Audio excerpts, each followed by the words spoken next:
Hello everyone. तो अब हमें यहाँ से पढ़ना शुरू करना था। बस इस पैराग्राफ में तो हमें ये बताया गया है, हड़प्पन साइट से दो जो आर्टिफैक्ट्स मिले हैं उनमें से दो वेसल्स के बारे में बताया गया है। एक तो देखो मैं बताती हूँ, एक ऐसे इस शेप का है, कॉन्वेक्स शेप का है और जो कि इग्नियस रॉक से बनाया गया है। ठीक है, उसमें ये जो होता है इसको आगे पीछे टू एंड फ्रो रोल करते हैं ताकि जो ग्रेन्स है उनको ग्राइंड कर सके। ये मेनली ग्रेन्स के लिए होता है। ठीक है, ग्रेन्स को ग्राइंड करने के लिए। और इसको ना एक जगह पे फिक्स कर दिया जाता है ताकि ताकि ये इधर उधर मूव ना करे। ठीक है, और एक दूसरे टाइप का होता है ऐसे, जिसमें एक पाउंडर होता है जो कि सीरियल्स को, मतलब कि जो दालें वगैरह होती होंगी या स्पाइसेस होते थे उनको ग्राइंड करने के लिए, उनको पीसने के लिए, फॉर मेकिंग करीज़, ताकि वो उससे करी बना सके। इनको करी स्टोन भी बोलते थे। तो इस तरह से दो तरह के वेसल्स मिले हैं। और now we will come to the most important topic, Mohenjodaro, जो कि एक हड़प्पन सिविलाइजेशन की एक मोस्ट इम्पॉर्टेंट साइट थी।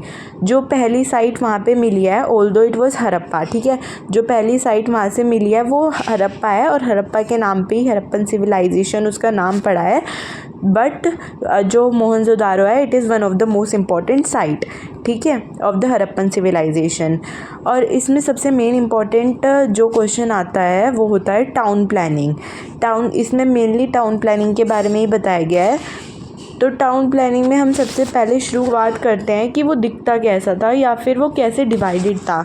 जो सेटलमेंट थी वो मेनली डिवाइडेड थी टू सेक्शंस में डिवाइडेड थी। एक था सिटाडेल और एक था लोअर टाउन। सिटाडेल जो था वो छोटा था बट ऊंचा था, ठीक है, और जो लोअर टाउन था वो बड़ा था और पर नीचे था। सिटाडेल इसलिए ऊंचा इसलिए था क्योंकि वो मड ब्रिक प्लेटफॉर्म्स पे, यानी कि उसके नीचे प्लेटफॉर्म बनाए जाते थे जिससे उसकी हाइट ऊंची हो जाती थी। तो आपको ये याद रखना है, जब हम टाउन प्लानिंग का फर्स्ट पॉइंट लिखते हैं तो उसमें मेनली यही आता है कि जो सेटलमेंट थी it was divided into two sections, एक स्मॉलर और एक हायर था, जिनमें दो, एक हो गया सिटाडेल, एक हो गया लोअर टाउन, ठीक है। और सिटाडेल को मैंने बता दिया वो ऊंचा इसलिए था क्योंकि वो मड ब्रिक प्लेटफॉर्म्स पे बनाया जाता था। एक मेन पॉइंट ये भी है, जो वहाँ पे ब्रिक्स होती थी वो स्टैंडर्डाइज रेशो में होती थी, यानी कि इक्वल। उसमें यहाँ पे इनकी लेंथ और ब्रेथ के बारे में बताया गया है। अब जब हम लिखते हैं उसका सेकंड पॉइंट, तो मेन होता है उनका ड्रेनेज सिस्टम, ठीक है। फर्स्ट पॉइंट तो आप लिख दोगे उसका कि वो कौन कौन सी सेटलमेंट्स में डिवाइडेड था, ठीक है, सेटलमेंट्स के बारे में लिख दिया। और सेकंड पॉइंट हम उसका लिख सकते हैं जो टाउन प्लानिंग में लिखेंगे, वो होता है ड्रेनेज सिस्टम। ड्रेनेज सिस्टम बहुत इंपॉर्टेंट पॉइंट है, इसको ध्यान से समझना, ठीक है। जो उनका ड्रेनेज सिस्टम था वो कैसे बनाया जाता था, ग्रिड लाइक पैटर्न। अब ग्रिड लाइक पैटर्न कैसा होता है, ऐसा, ठीक है, ग्रिड लाइक पैटर्न समझ आ गया। वो ग्रिड लाइक पैटर्न्स में बनाया जाता था। पहले वो स्ट्रीट्स बनाते थे, स्ट्रीट्स के साइड में वो ड्रेन बना देते, ड्रेन बनाने के बाद वो अपना घर बनाते थे। और घर की एक वॉल जो वो ड्रेन से लगी होनी चाहिए थी, मतलब स्ट्रीट से लगी होनी चाहिए थी, ताकि जो घर का वेस्ट वाटर है वो उस ड्रेन से फ्लो कर सके, ठीक है। ये था उनका ड्रेनेज सिस्टम। वो ग्रिड लाइक पैटर्न में बनाते थे और पहले वो ड्रेन्स बनाते थे, फिर उसके अलोंग, उसके साइड में वो घर बनाते थे ताकि जो घर का वेस्ट वाटर है वो उस ड्रेन से फ्लो कर सके। अब आपको ये दो चीज़ समझ आ गई। अब हम थर्ड पॉइंट पे चलते हैं, जो कि वहाँ का क्या है, डोमेस्टिक आर्किटेक्चर।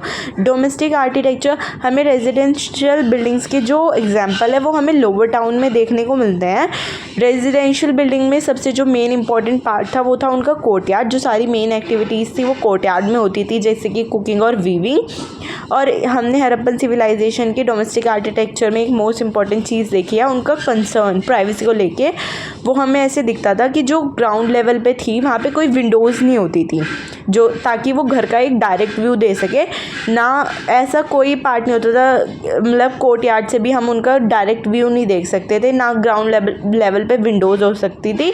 तो ये हमें उनका प्राइवेसी दिखाता था। हमें वहाँ पे रूफ़ के भी, मतलब सेकंड स्टोरी हम कह सकते हैं, वहाँ पे कि वहाँ पे हमें स्टेयर केसेस यानी कि स्टेयर्स के भी एविडेंस मिला है, जिससे हम कह सकते हैं वहाँ पे सेकंड स्टोरी यानी कि जो सेकंड स्टोर है वो भी होता होगा, या फिर रूफ होती, छत भी होती होगी। और जो उनका बाथरूम था वो ब्रिक्स होती थी उसमें, ठीक है। और एक मोस्ट इम्पॉर्टेंट चीज़ है वेल्स, ठीक है। वहाँ पे वेल्स भी होती थी। वेल्स ऐसे बनाई जाती थी ताकि उनको बाहर से आते जाते लोग भी यूज़ कर सकें, और मोहनजोदारो से 700 वेल्स के एविडेंस मिले हैं। Now the Citadel. मैंने आपको बताया जो मोहनजोदारो सेटलमेंट है वो 2 पार्ट्स में डिवाइडेड है, एक सिटाडेल और एक लोअर टाउन। यहाँ पे हमें सिटाडेल बताया गया है। अब सिटाडेल में क्या है, सिटाडेल में 2 मेन पार्ट्स है। सिटाडेल जो है वो 2 मेन पार्ट्स में डिवाइडेड है, एक वेयर हाउस, ये वाला वेयर हाउस, और एक ग्रेट बाथ। समझ आया? तो आपको जब भी सिटाडेल के बारे में बताओगे तो Citadel was divided into 2 parts, एक वेयर हाउस और एक ग्रेट बाथ। तो जैसे कि मैंने बताया लोअर टाउन में रेजिडेंशियल बिल्डिंग्स मिली है, और सिटाडेल में ऐसे मानते हैं कि वो किसी स्पेशल पर्पसेस के लिए यूज़ होता होगा। सिटाडेल के 2 पार्ट्स हैं, वेयर हाउस और ग्रेट बाथ। वेयर हाउस में वो अब ज़्यादा बचा नहीं है, बट जो उसका नीचे का पार्ट था ना, जो प्रोबेबली ब्रिक्स से बना हुआ था, वो तो भी है। और ऐसा मानते हैं जो ऊपर का पार्ट था वो वुड से बना था, वो डिके हो गया, वो ख़राब हो गया, बट अब जो नीचे का पार्ट है सिर्फ ब्रिक्स का बना हुआ वो रह गया है। और ग्रेट बाथ ये इंपॉर्टेंट है, ये आपको समझना है।